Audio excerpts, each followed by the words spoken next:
hebat. Ya, misal termasuklah duduk di majlis tanpa punya wudu. Ya, tahu dia nak ke majlis tadi, nak masuk rumah aulia, dia bebas kebedanya untuk bermaksiat di luar. Kalau yang masya Allah ikhwan, tahu nak masuk rumah wali, tahu nak duduk di majlis, bahkan seharusnya ini ada pada diri kita, tahu dengan lagi nak hadap Allah 5 waktu solat, tak berani dia nyentuh maksiat, tak berani dia menggunakan mulutnya untuk sesuatu yang makruh, apalagi yang diharamkan Allah. Apa dengan lagi aku nak ngadap Allah, nak memuji Allah, nak nyebut ayat Al-Quran. Nah, hal yang seperti itu kadang tidak ada pada kita.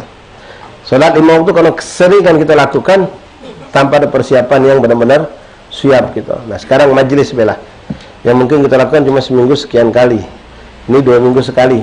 Nah, apa persiapan anda, persiapan antum ketika nak datang ke rumah Abi Basin ini? Ada yang tanpa pesan datang nih, oh ada kampung majlis, oh ada majlis datang. Tapi dia tahu ini majlis cuma seorang aulia, seorang solihin, seorang mugarrabin. Dia punya masyhad. Istilah masyhad itu memandang suatu tempat itu atau suatu benda itu atau sosok seorang itu dengan segi kebaikan yang apa yang ada di situ. Macam tadi anda contohkan sama berapa ratus, berapa puluh ribu, bahkan mungkin jutaan, berapa ayat yang pernah dibacakan di tempat ini, berapa hadis yang pernah lakukan pada ini, berapa ratus ribu rakaat pernah disujud oleh ahli basin tempat ini. Semua tempat ini pernah dipandang oleh beliau. Mungkin maksud tahu, oh yang ini tempat Habib Nyendai. Ya, Sungai Lembu tu anda masih ingat kemarin? Masih kami belum minimal. Sungai Lembu tu masih ada umumnya nih. Habib Alwi dulu sembahyang di sini. Kalau si Fulan Umar Sahab di sini tempat duduknya. Apa luang itu? Tempat duduknya orang-orang soleh itu. Belum ada masjid lain dulu kan? Kumpul di masjid Sungai Lembu kan? Kiai Fulan dulu di sini lah. Kiai Fulan di sini, Habib Fulan di sini. Tahu dia tempat duduk masing-masing. Tabarrukan, ngambil berkah. Walaupun semua tempat itu berkah. Ala kulli hal ikhwan. Nah, di sini kita akan membahas tentang masalah mabahatul ilm. Mudah-mudahan ya Rabb, kami yang menyampaikan membaca dan antum yang menyimak dan membaca juga, berikan Allah banyak kebaikan, banyak penambahan dalam akhlak, adab, zahir batin kita dalam menimba ilmu, dan mudah-mudahan ilmu yang kita dapatkan benar-benar memberkahi kita, membawa kita lebih dekat kepada Allah dan kepada Rasul, kepada para ulia, para salihin, dan kita mendapatkan apa yang dijanjikan Allah untuk orang-orang yang menuntut ilmu, orang-orang yang berilmu dan orang-orang yang mengamalkan ilmu. Dan insyaallah antum semua termasuk orang-orang yang menyebarkan ilmu insyaallah. Setelah kita mengamalkan, kita pun menyebarkannya insyaallah. Ma'asyiral ahbab rahimakumullah. Berkata Imam Abdullah bin Al-Haddad, bismillahirrahmanirrahim, alhamdulillahirabbil alamin, Allahumma shalli wa sallim ala sayyidina Muhammadin wa ala ali sayyidina Muhammad. Qal mu'allif rahimahullah ta'ala wa nafa'ana fil infidarin amin. Mabhathul ilmi wa'lamu ma'asyiral ikhwan. Masya-Allah, Imam Haddad ngomong manggil kita ikhwan. Ketahuilah wahai saudaraku, manallahu alaina wa alaikum bil afiyah wal yakin. Amin. Ini semoga Allah memberikan kepada kita keselamatan dan keyakinan. Ini yang paling mahal ikhwan. Yang kita nak minta sama Allah ni afiyah. Dan afiat itu sehat, selamat, tidak ada sesuatu yang membuat kita tidak mampu berbuat kebaikan. Wal yakin, dan ini yang termahal, yakin, berilmu, tahu amalan, dapat ilmu, tapi tidak yakin, ya sudah lewat. Makanya ulama-ulama mutakhir menambahkan ketika mereka berminta, Rabbi zidna ilman wa yaqinan. Ya, ilmu dapat tapi tidak yakin, tidak akan kita amalkan. Tapi kalau kita yakin, setelah kita akan mengamalkan sesuatu. Dan modal yakinan yang penting ikhwan rahimakumullah. Dengan keyakinan inilah seorang akan berbuat, dan dengan kadar sebesar apa, sekuat apa keyakinannya, dia akan menjalankan satu syariat Allah. Yakin tentang hadis Nabi, yakin, semakin dia kuat keyakinan, dia akan berusaha mengamalkan itu. Contoh minta maaf ya ikhwan, minta maaf ya tentang bahasa Sita Syawal kemarin. Rasul mengatakan, Nabi Muhammad SAW, man shoma Ramadan, siapa yang puasa bulan Ramadan, Watattabi'u sitta min Syawal, lalu diikuti, ditambahkan puasa 6 hari di bulan Syawal, walahu ajar, maka bagi orang tersebut pahala kasomid dahar, seperti puasa setahun, kata Rasulullah.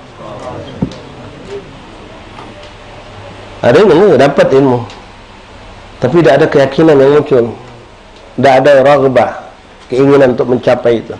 Ketika orang itu yakin, dia akan berusaha. Dia akan berusaha menggapai apa yang dikatakan oleh Rasulullah SAW. salaka bina wa bikum masalikul muttaqin annahu la budda li kulli muslim wa muslimatin min ma'rifatil ilm. Dan alhamdulillah kata beliau, Allah telah memberikan kepada kita afiah wal yakin. Wa salaka bina wa bikum, dan telah menunjukkan kepada kita, kami dan kamu, kata beliau, masalikul muttaqin, jalannya orang-orang muttaqin.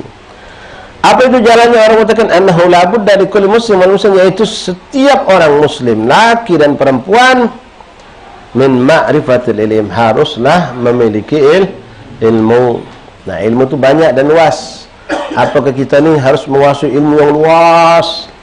Kalau fikih itu sampai mengenal madhab 4, perbedaan madhahib, perbedaan khilaf-khilaf ulama, atau ilmu itu harus kita tahu dalil-dalilnya? Tidak. Ada ilmu yang wajib kita pelajari, tak boleh kita lalaikan. Seandainya di kampung kita tak kata orang ajar yang faham, kita wajib hijrah nyari di kampung lain. Tak kata juga kampung, tak kata kalau keluar kota kita untuk mencari ilmu yang wajib. Ilmu apa yang wajib itu nanti dijelaskan. Itu ilmu yang memang kita butuhkan dalam kehidupan sehari-hari. Ilmu yang mengajarkan kita tentang halal dan haram, yang mengajarkan kita tentang ibadah, solat. Solat itu luas. Mengajarkan kita bukan cuma praktek solat, tapi hal-hal yang berhubungan dengan solat, panjang, luas, luar biasa. Ilmu yang wajib. Wala rukhsatan li ahadin minal muslimina fi tarkihi abadan. Tak ada rukhsah, tak ada izin, tak ada kerenggangan atau kebolehan bagi siapapun, setiap muslim dan muslimat, untuk meninggalkan ini, yaitu menuntut ilmu abadan, sampai kapanpun, dimanapun. Wajib kita menuntut ilmu. Karena tanpa ilmu kita tidak akan mampu beribadah, tidak akan pernah mampu membedakan yang halal sama yang haram. Bahkan orang yang beramal tanpa ilmu, kemungkinan ilmu amal dia tertolak. Ya, wa amalun wa ya'mal bi amalin bighairi ilmin madudatun la tuqbalu. Dan siapapun orang yang beramal dengan tanpa ilmu, maka amalnya akan tertolak, tidak diterima Allah. Bahkan bukan cuma tak tertolak, tidak sah, ikhwan. Mungkin sering kita sampaikan, orang yang beramal tanpa ilmu itu ada 3 kemungkinan. Kemungkinan pertama, tidak diterima, tak sah, ya, rugi dia. Kedua, tidak sah, berdosa pula. Tak sah, berdosa. Ada lagi, tidak sah, dituntut untuk mengqadha, mengulangi. Ya, kalau macam, minta maaf, ada orang tak berilmu, solat, umur dia sekarang sudah masuk 50 tahun, baru malam ini dia tahu tentang ternyata solat dia sepanjang itu tak sah. Dan dia tahu, selama ini dia 50 tahun tu memang tak pernah duduk majlis salim, walaupun ada ilmu, ada majlis salim memang, tapi dia tak ada terbuka duduk majlis salim. Maka orang ini tidak uzur. Yang uzur mengatakan kalau orang tak ngerti, orang tak tahu tu tak berdosa, orang yang tak tahu lalu berbuat salah, melakukan ibadah tak ada sahih, tak benar, tidak berdosa, itu untuk orang yang memang hidup tinggal yang jauh dari ulama. Dia nak datangi ulama itu dah pacak, ulama nak masuk tempat dia dah pacak. Ada tak zaman kita sekarang ini? Sangat jarang, ikhwan. Lembang ini, Allahumma shalli Muhammad, malam ini barengan sama kita ni, sebarang ulu ni dari 14 sampai ke 7 ulu, dah sejauh ke darat-darat sana. Mungkin ada 7 majlis taklim bareng malam ini. Belum, nanti bisa dapatkan lewat medsos, tapi nak hati-hati. Ya, tak ada, oh kami kan tak tahu, kalau tak tahu kan tak berdosa ustaz. Oh, tak bisa. Allah nyuruh wajib nuntut ilmu. Bahkan kewajiban kita semua sebagai orang tua menanamkan anak agar mereka bisa solat. Solat yang disuruh Nabi itu bukan sekedar praktek, diajari dengan bareng ilmu. Dari 7 tahun sudah mulai dikenalkan, bukan cuma di solat-solat, tapi tidak diajari bacaannya, tidak diajarkan cara berwudu. Salah. Nabi menunjuk pulang dari kita dari 7 sampai 10, di saat itulah kita ajar dia, ajak dan diajarkan cara praktek wudu. Mungkin bab niat dia belum bisa. Waktu umur 7 atau 8 tahun, mungkin bingung dia, niat dalam hati itu mak mana. Sambil berjalan waktu dia akan paham. Bacaan anak kita sebelum balik, pastikan kalau anak kita sudah bacanya Fatihahnya, apa yang menjadi rukun qauli dalam salat sudah benar. Fatihah, takbiratul ihram, tahiyat akhir, solawat dan ucapan salam. Pastikan itu. Jadi bukan cuma salat baik, tapi dengan ilmu. Begitu dia masuk balik, dia sudah bisa ibadah dengan baik. Begitupun anak perempuan antum, ikhwan, dari sebelum dia menyentuh umur balik, mulai diajarkan pelan-pelan sedikit banyak tentang masalah haid, hukum-hukum haid, minimal yang global baik dulu, yang dasar, biar dia tahu. Minta maaf, berapa banyak betina yang ada sekarang ini tahunya head itu kalau mentu darah, kalau berhenti selesai, padahal tidak sesimpel itu urusannya. Ada kalanya darah keluar bukan darah haid, ada kalanya darah itu berhenti dia belum dianggap suci. Banyak di luar sana tak paham mereka. Kita kalau masuk di kantong-kantong itu, bahkan tak usah kantong-kantong ya, di supermarket kadang-kadang ingat betina berkutek, cat kuku, tiap hari itu hiasan dia ke kantong. Apa dia tak paham mandi wajib tidak sah? Apa dia tak paham tentang wuduk itu tak sah? Memang tak paham, kenapa? Tak pernah baca dan tak pernah dididik orang tuanya. Kau kata dididik cuma urusan umum, ilmu dunia sampai dengan dapat pekerjaan, jabatan. Tak pernah anak tentang tahu apa itu syarat wuduk, syarat solat, tak pernah paham. Hati ikhwan, bahkan untuk kita di yaumil kiamah, kenantum yang hadir di lawan kidul kemarin sudah kita bahas itu. Kita ke yaumil kiamah itu ada uang-uang yang bakal nuntut kita karena dosa kita sama mereka. Seorang ini tentang atadrun al-muflis, hadis ini mungkin sering kita dengar. Tahu tak kamu uang yang bangkrut, kata Nabi. Singkat cerita, Nabi mengatakan orang yang bangkrut adalah orang yang ketika meninggal a'malu ka'amthal jibal, dia punya amal min siyam wal qiyam, puasanya, solat sunnahnya, segala macam hebat dia banyak, tapi dia pun banyak dosa dengan sesama manusia, sehingga Allah adili dia min kiamah. Dia mana hari kiamat itu mulai dari masa kita masuk kubur, yaumul jaza mahu yaumul amal, hari itu bukan hari beramal. Dah kata istilah kita nak minta maaf. Jadi cara kita nebus dosa kita sama orang, dimbek kebaikan kita untuk nutupi dosa kita sama orang tersebut. Datang satu orang, dua orang, tiga orang, semua sampai habis. Nah ini digambarkan dalam hadis itu. Bagaimana kita yang punya permasalahan dengan manusia, bahkan untuk kita kalau kita tidak selesai di dunia. Tak cepat minta maaf, tak cepat minta ridho. Kadang mulutnya lemes, ribah, namimah, macam-macam. Ya, orang repot ngurusi si fulan, heboh lagi di media, kita melak juga komentar, melak juga kelakar, padahal kita tahu apa tidak nambahi. Nah, ikhwan, itu satu sisi. Tapi dikatakan pula dalam hadis Rasulullah, yang bakal nuntut kita juga di kiamat, siapa? Anak bini kita. Kalau kita melalaikan mereka ketika hidup dunia tanpa kita berikan pendidikan agama, kita tak mampu datangkan ustaz, datangkan ustazah, tak mampu kirim ke mereka, ke guru, ke madrasah, ke pesantren, baru tak sanggup ustaz pisah sama budak. Ya sudah, madrasah banyak, taruh di madrasah. Jangan sampai mereka buta tentang ilmu agama. Nah di akhirat kagak ikhwan, diceritakan dalam hadis Rasulullah, ketika seorang akan menuju ke surga Allah, dengan suara teriakan dari belakang. Teriakan itu berkata ke orang, ya Rabbi gifu hadha rajul, hadha zalim. Ya Allah, stop ke gifu, stopkan orang yang zalim itu. Pas dulu oleh siapa ngatuk aku, stop, atau mereka stop.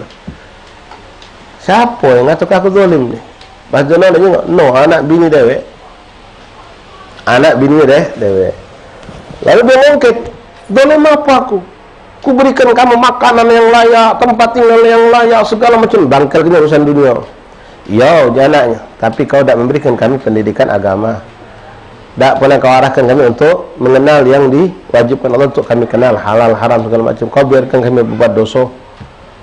Dituntut kita di yaumil kiamah. Nah, termasuklah ilmu tadi ikhwan. Ya, minimal anak kita. Nah ini yang sudah kami sampaikan ya di beberapa majelis, dan ini kami sampaikan juga hal yang menyedihkan yang kami dapatkan. Ya, ini mungkin bukan kami, ada beberapa tempat pesantren yang sistem menerima santri sama cak kami juga mendapatkan ini. Ini rumah jadi saksi, subhanallah. Ini rumah, alhamdulillah, niat kami selalu ambil berkah. Dari awal pertama buka pondok, santri masuk pondok, tesnya di sini, di Mabih Al-Bahsin. Mengharap berkah beliau, berkah ulia yang ada, berkah apapun yang ada di sini. Ya, mudah-mudahan budak pertama masuk lah dapat berkah dari sini. Minggu lalu kami ngetes budak di sini. 38 budak calon santri dites di tempat ini. Tes yang kami jadi ke standar, pacak masuk pondok itu bukan harus hafal juz amma, juz 29, tidak. Ringan ikhwan. Lancar maca Quran. Karena di pondok kami, pondok salaf seperti pondok Rubat, seperti pondok Al Khairat, guru kami Habib Nagib, pondok salaf, bukan modern. Jadi benar bilang 90% itu tidak lepas dari bacaan bahasa Arab kalau Quran, hadis, WG, salawat dan segala macam-macam. Melek mata buka, budak muka kitab WG, ya tulisan Arab, WG segala macam. Bismillah yang WG banyak kegiatan tidak lepas. Ngapal ilmu, ngapal doa, ngapal Arab kalau. Jadi itu jadi standar. Harus lancar macam. Makna lancar ini, minta maaf ikhwan, sudah lulus lepas dari Iqra 6. Lancar macam tu. Bukan rapas, bukan ngebut, bukan lancar. Balik cerita tadi, 38 budak kami tes, yang lulus cuma 21. 17 tidak lulus. Tahun tadi tidak separah ini loh, subhanallah. Tahun tadi cuma ada 3-4 budak yang tidak lulus. Ini 17 yang tidak lulus. Standarnya Iqra 3, Iqra 4. Bahkan ada yang Iqra 2. Meda kenun semua bak dah baca ada sikap budak. Subhanallah. Ini hati-hati orang tuanya. Karena itu dari kelalaian kita. Karena anak-anak kita ya maaf HP itulah. Kami pernah menyaksikan. Nah, Habib tekan jauh. Yang kami duduk baca Quran, nyanyi mayat tadi kan. Biasa kita kalau takziah kan. Cocoknya ada duduk situ di sini. Si kecil-kecil. Main HP. Kadang-kadang Habib meninggal, budak tahan limbek dari pesantren. Ngapu Habib meninggal. Ya sudah kita sehari apa gawe ni gitu. Apa dia ngejus Quran 10 juz. Halil baik. Sisa 24 jam itu 21 jamnya apa kata boleh lepas main. Bukan yang duduk mayit baca Quran, berjus-jus untuk almam tidak. Ketika mayit masih ada main HP. Main HP budak-budak itu. Ya Allah. Nah ini kenyataan realita kita yang sekarang kami hadapi. Bingung, ya Allah, kenapa macam ini? 17 budak tidak lulus tes maco Quran, bukan tes hafalan juz 30, bukan tes juz 29, maco yang di bawah itu. Musibah. Kalau sana kita punya anak macam ini meninggal, siapa nak ngaji ke kita? Pada kita maco Quran. Sambil itu mengenalkan mereka tentang hukum-hukum syariat dengan kapasitas kemampuan mereka nerima tadi. Pelan-pelan tentang fikih, tentang najasah, tentang halal haram, tentang sunnah Rasulullah, tentang doa-doa, adab-adab segala macam. Diajar sangat tidak berlebihan. Apa target kita? Anak-anak sebelum selesai. Antum mungkin kemarin hadir, dan ini sering kita dapat sudah di acara waktu ada Ustaz Hadi Dayat di Masjid Agung. Beliau menampilkan seorang perempuan, anak perempuan yang hafal Quran waktu dia 6 tahun umurnya. Halo, 6 tahun sudah hafal Quran. Ya, sekarang anak itu sudah 11 tahun belum baca macoku. Ya Allah. Minta maaf ikhwan, anda tidak tahu siapa-siapa wongnya itu. Ya, cuma berapa wong karena wongnya datang ke kami minta tolong biar anaknya tidak ditolak. Semuanya kami. Dia tu lah yang sanggup kan? Wong macam ni dia nengok tulisan baik. Wong apalan nyetau dia tak percaya nyetau. Besok seminggu boleh balik ngapa unyam. Bonak ni budak nakal kalau jadi. Ngapa dia unyam? Marai ustaz. Dah apal. Dah ngerti wong maco lo dia. Ngok baik aja tutupnya bagus. Di antara kenapa kami tidak menerima, kesian dia itulah. Tak bisa mengikuti. Karena kehidupan pondok seperti pondok kami dan pondok banyak-banyak juga guru kita, dia tidak lepas dari apa kata maco tulisan Arab. Nah, target ikhwan, antum punya anak, kalau baca sebelum masuk SD anakku sudah lancar maco Quran. Selambat-lambatnya ya kelas 2 lah, 9 tahun mungkin. Karena 9 tahun ada yang sudah balik. Dia sudah lancar baca Quran. Nah, dibanding dengan ilmu-ilmu yang lainnya. Wallahu a'lam. Baik. Wa jumlatuhu al-ilmu billah wa rasulih wal yawmil akhir. Di antara hal yang harus kita tanamkan pada diri kita, yang kita tanamkan tentang keyakinannya mengenai hubungan dengan Allah, yaitu ilmu tauhid. Ilmu tauhid juga ada anak tinggi-tinggi ikhwan. Ya, kalau kita kenal lingkungan masyarakat Indonesia ini sifat 20. Yang mengenal sifat 20, atau kalau kitab tu pelajar kitab Aqidatul Awam. Judulnya Aqidatul Awam, akidah untuk wong awam. Tapi wong awam sekarang jadi bingung dengan kitab itu. Kalau dulu Aqidatul Awam. Itu mengenalkan dengan sifat wajib Allah, sifat wajib bagi Rasul, sifat mustahil bagi Allah, sifat mustahil bagi Rasul, dan sifat jaiz bagi Allah dan Rasul. Jadi 50 sifat pembahasan tentang kitab Aqidatul Awam itu. Menjelaskan juga tentang seputar Nabi dan keluarga Rasulullah. Cantik Aqidatul Awam itu untuk kita orang yang majlis biasa ini, cantik. Ya. Bahkan dilagukan, ya, dilagukan Aqidatul Awam itu. Mengenal juga tentang Rasul, ya, terutama Rasulullah SAW. Dan kita wajib juga mengenal Nabi-Nabi yang lain Rasulnya. Termasuk ada dalam Aqidatul Awam, kitab Aqidatul Awam ada mengenal Rasulullah. Wal yaumil akhir, ada juga imanuna bi yaumil akhiril wajib, iman kepada hari akhir. Sebutkan nanti hari akhir itu apa baik. Kalau antum pegang itu kitab Aqidatul Awam, ada syarahnya, ada penjelasan, ada terjemahnya, pelajari, insyaallah itu sudah cukup bekal kita untuk orang awam mengenal ilmu akidah atau ilmu tauhid. Wa ilmu bima aujaballah fi'luhu minal fara'id, dan ilmu yang mana Allah wajibkan itu untuk melakukannya sebagai kewajiban, yaitu contohnya solat 5 waktu. Tak usah tinggi-tinggi nak belajar ilmu tafsir, ilmu tauhid tinggi-tinggi.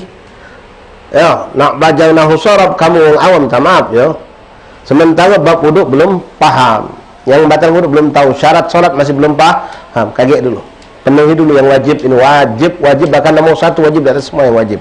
Perkara tentang solat, tentang najis, ada hubungannya dengan solat, tentang banyu, ada hubungannya dengan solat, masalah aurat, ada hubungannya dengan solat, masalah mengenal mahram, itu juga ada hubungannya dengan solat. Jadi pelajari bab solat itu, dan tidak gampang. Itu cuma praktek solat ada kita pacak melok, tapi apa di dalamnya tentang ilmunya wajib. Kalau masalah puasa, misalnya sekarang puasa Ramadan, antum boleh tak pelajari kaget. Tapi kalau pengen puasa Senin Kamis, oke. Kalau pengen suatu Kamis, pelajari. Tak rumit tentang puasa itu. Nak pergi haji, kapan pergi hajinya? Tahun 2037 Ustaz. 2037, sekarang 25, masih 12 tahun lagi. Sudah kaget, pelajari bab solat dulu, bab haji kaget. Ngapa? Masih lama pergi haji. Anak pengen bab zuhad Ustaz. Nak bab zuhad, kapan di zuhad? InsyaAllah nunggu calon anak lulus kuliah Ustaz. Kapan? 3 tahun lagi. Sudah kaget belah. Apalagi nak belajar bab juga wajib kamu pelajari ikhwan. Termasuk yang wajib dipelajari oleh seorang yang akan menikah, yang sudah dekat waktu nikah, perkara hukum kan zina tapi kena dosa. Kenapa? Tak tahu ilmunya, tak tahu apa yang diwajibkan, apa yang disunahkan, apa yang dimakruhkan dalam hubungan, perlu dipelajari.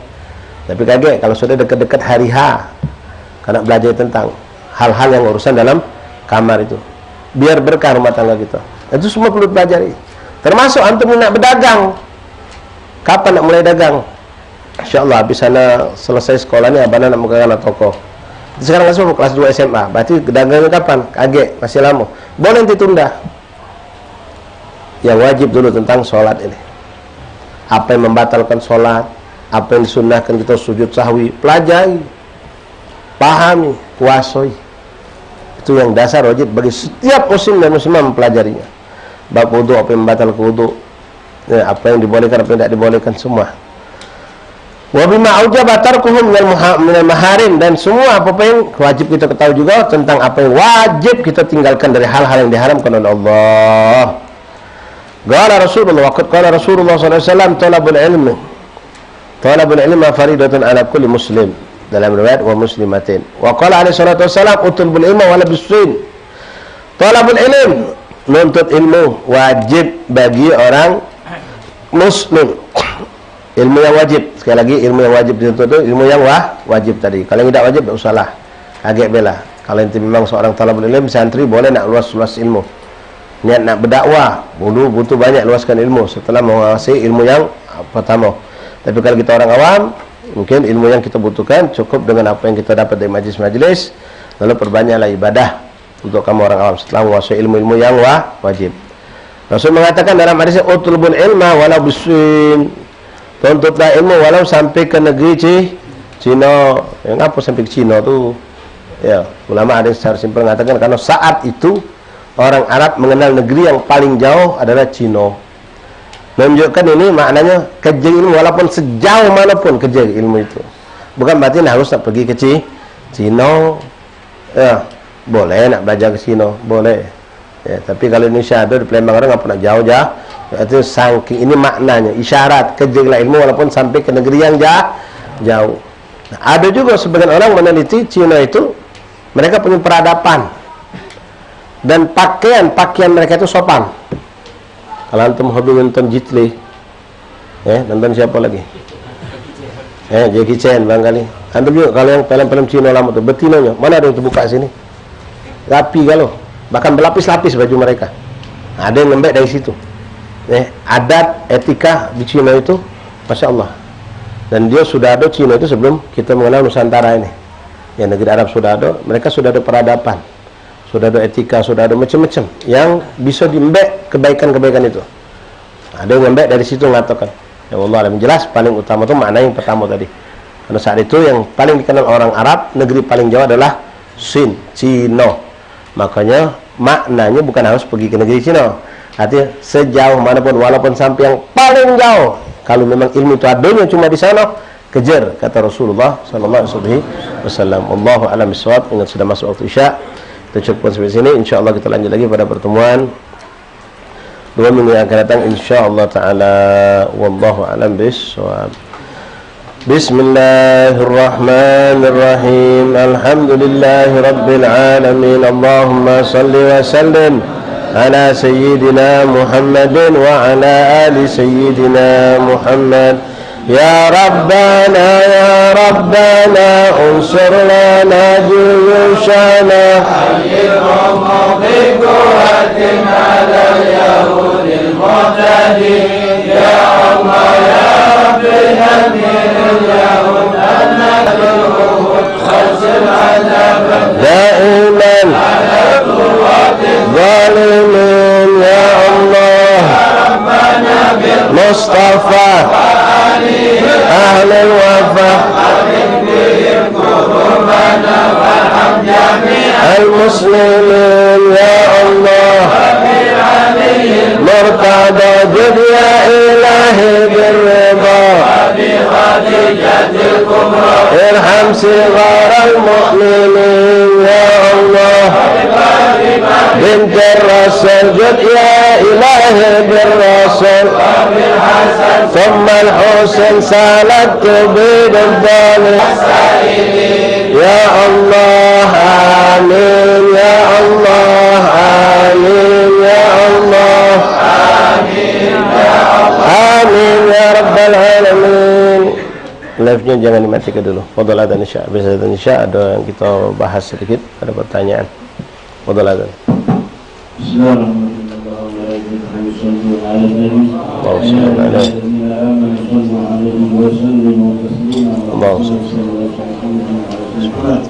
Allahu akbar, Allahu akbar, Allahu akbar, Allahu akbar. Asyhadu an la ilaha illallah. Asyhadu an la ilaha illallah.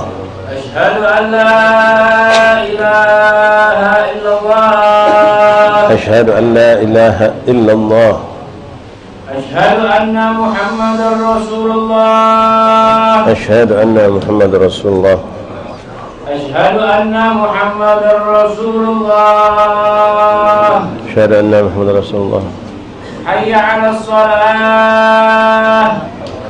حي على الصلاة. لا حول ولا قوة. حي على الصلاة.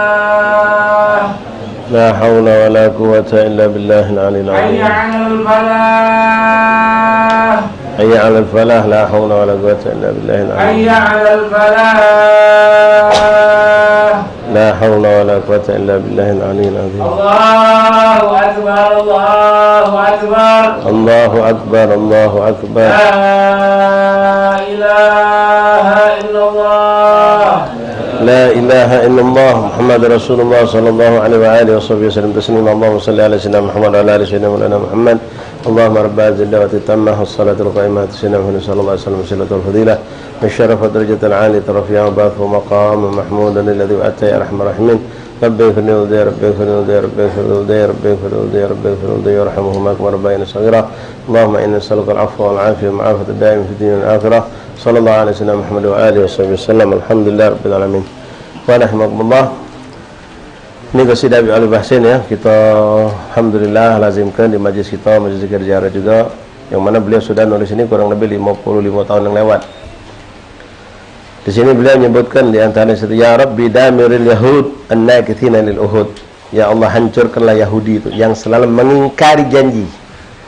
Jadi jangan aneh kalau kita lihat sekarang, mereka baru mengadakan perjanjian gencatan senjata, belum hitungan 24 jam, besok sudah mereka langgar. Hari ini mereka terus membantai, membunuh. Na'udzubillah.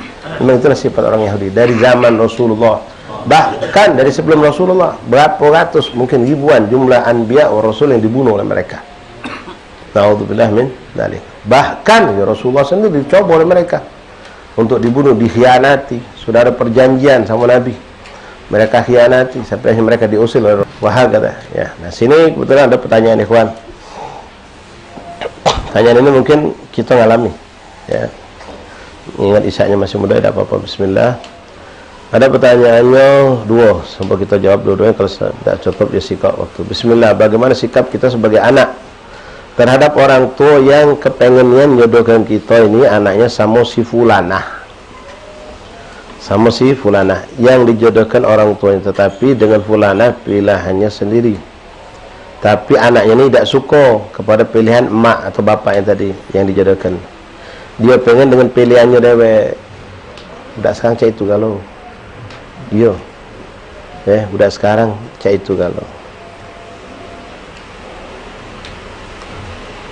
Tetapi dengan fulana pilihannya sendiri. Bagaimana sikap kita, Abuya, dengan kalimat orang tua kita tersebut, bahagiakan orang. Nah, orang tuanya ngomong, nak, kalau kau nak nyengok kami senang, kawin sama si fulan. Kalau kau nak nyenang hati mak abak kau, kawinlah dengan fulana binti fulan. Sementara kita ni tak cinta sama dia. Ikhwan rahimakumullah, Allahumma salli Muhammad. Orang tua itu tidak akan memilihkan sesuatu untuk kita pasti yang terbaik buat kita, yang menyenangkan kita, membahagiakan kita dunia akhirat. Apalagi orang tua itu sampai ngomong, kalau kau kawin sama si fulan kami senang, kalau kau nak nyenang hati kami. Apalagi kalau orang tua kami lah tua galau, baklah kesakitan. Kalau kau nak kawin, itulah si fulana binti fulan itu, kawinlah sama dia.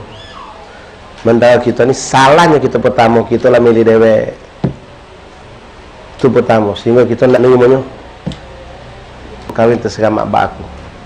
Sekarang kita nyari dewek, pacaran dewek, ya, ta'aruf segala macam. Ikhwan rahimakumullah, orang tua adalah orang tua kita yang wajib kita patuh, kita taati. Mereka pertama insya-Allah tidak akan menyuruh kita pada sesuatu hal kecuali itu yang mendatangkan kebaikan kita dunia akhirat. Inti mungkin tidak cinta sama si fulanah, tapi insya-Allah dengan niat sam'an wa ta'atan kepada orang tua, inti bakal diberikan Allah al-mawaddah wa rahmah itu. Karena yang memberikan mawaddah wa rahmah adalah Allah.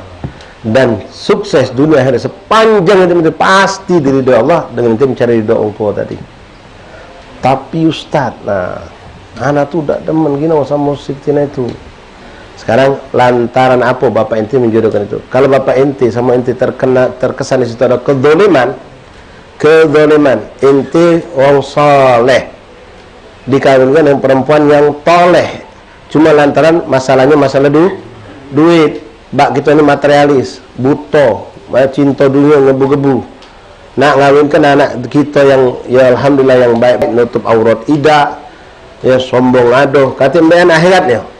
Bak kita ni salah pilih karena urusannya urusan dunia dia milih.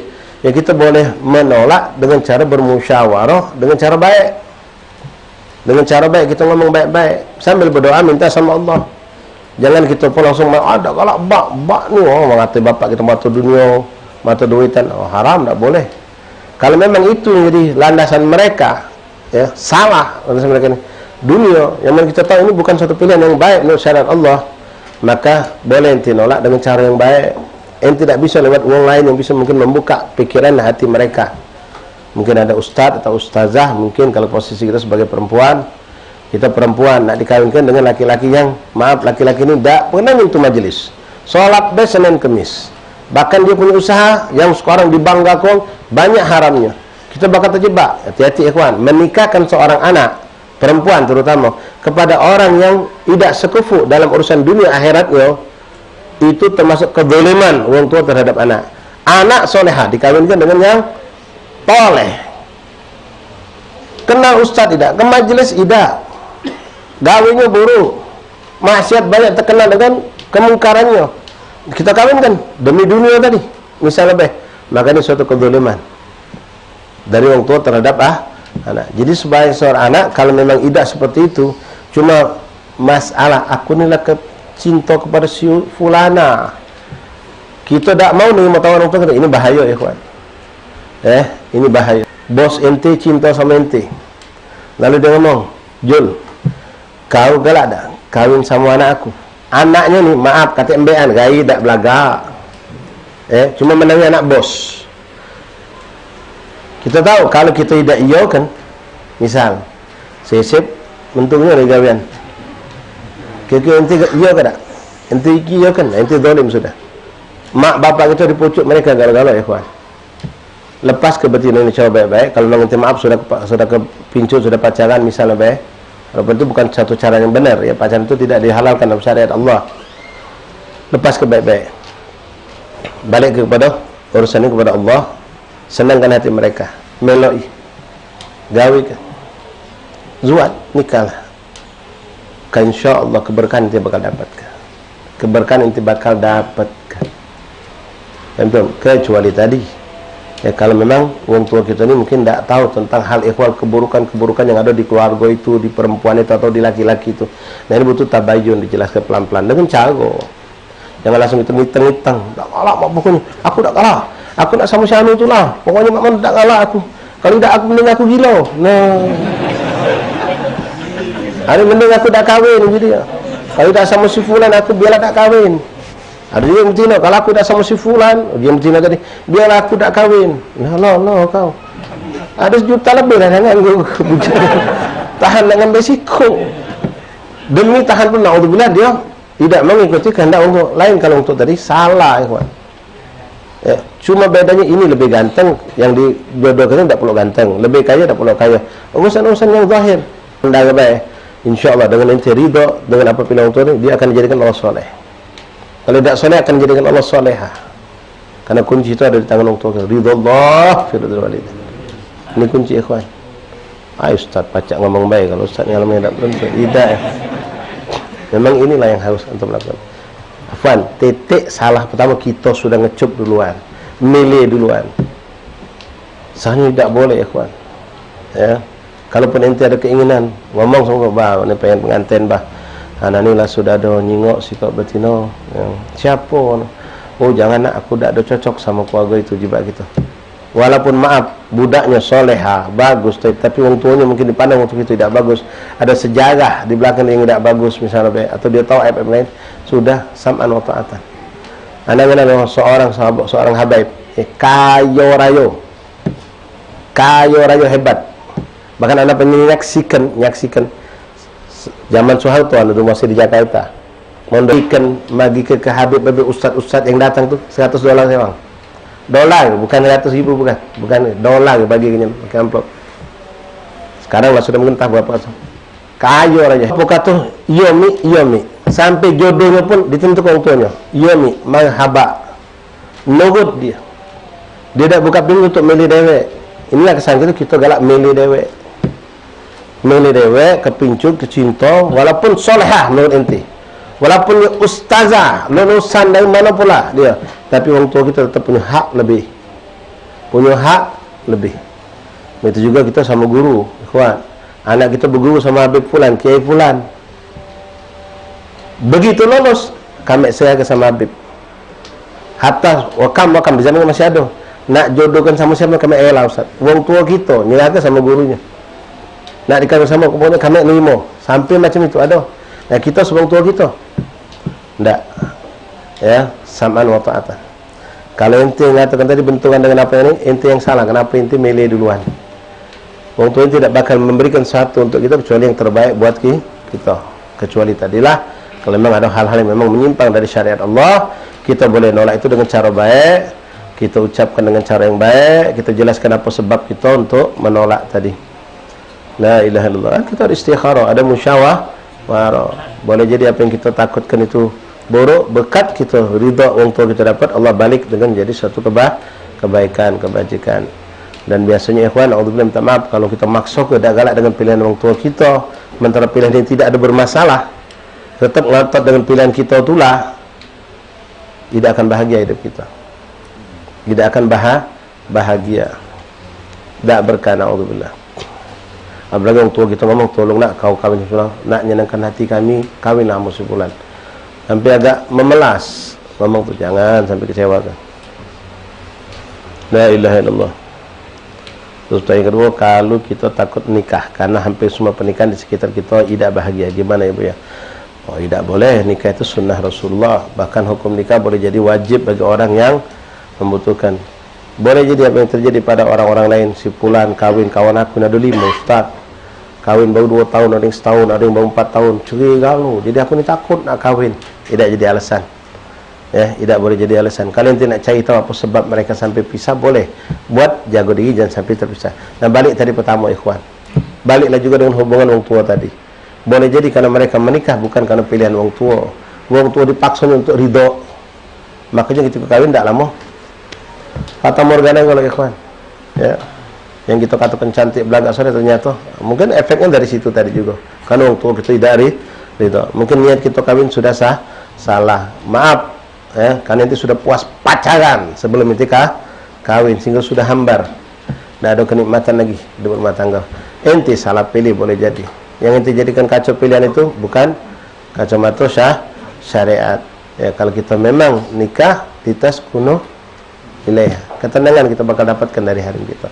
Begitu juga kita harus belajar, ya, menikah itu harus punya pelajaran. Kita harus tahu hak bini kita apa, bini tahu hak suami itu apa. Antum libasun lah, antum libasun lakum, hunna libasun lakum, antum libasun lahun. Mereka itu bagaikan pakaian buat kita, bagaikan semua kita juga bagaikan pakaian. Artinya ada timbal balik. Ya, sebab-sebab itu tidak pacak jadikan contoh. Ya, kebetulan memang kita punya kawan di Miko yang sekelas sama kita, kawin tidak sukses, gagal tengah jalan. Sebabnya banyak. Ya, sebabnya banyak. Yang mungkin itu tadi kebanyakan memang salah. Ada yang salah cara kawinnya, salah nyari jodohnya, ya, dengan mandang yang materialisnya, mandang dunianya, mandang kecantikannya akhirnya.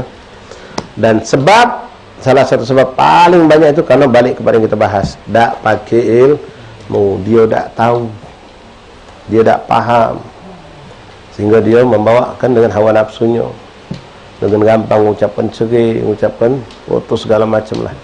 Tanpa kalau pakai ilmu, insyaAllah tidak tahu dia bagaimana menerima qabil itu berarti dia bertanggung jawab dunia akhirat terhadap bini tadi. Jadi tidak gampang-gampang karena salah das kawin baik. Jadi tidak boleh kalau kita menunda atau kalau tidak galak kawin dengan alasan banyak mamang aku, misan aku, sepupu aku, tetangga aku peceri galau, tidak jadi alasan. Ya, mungkin mereka tidak punya kesabaran, ya, ada yang mungkin banyak tuntutan dan lain-lain. Kita ambil ibrah dari kejadian mereka untuk jangan sampai terjadi pada diri kita. Karena ini apa? Ini sunnah Rasulullah. Faman raghiba an sunnati falaysa minni. Yang tidak galak menjalankan sunnahku bukan kelompok aku, kata Rasulullah. Dan itu tidak menjadi standar buat kita. Masih ada 1.000.000 orang yang hidup damai, tentram, adem, sampai punya cicit, sampai punya cucu, sampai meninggal, tetap hidup rumah tangga dengan damai, tenang. Adapun masalah rumah tangga itu tetap ada, pasti ada. Sering kami sampai ke ikhwan untuk kita gara-gara ada masalah besar kecil, ada masalah kecil buang, insyaallah aman rumah tangga kita, tidak bakal. Kalau sekarang zaman fitnah, saya kena bahas panjang ini macam-macam ikhwan, zaman fitnah. Nah, setua ini nah banyak yang gara-gara setua ini uang jadi bubar rumah tangga. Enggak, jadi nak hati-hati. Ya, wallahu a'lam bissawab. Doa sudah, ini sudah, tinggal qomat salat.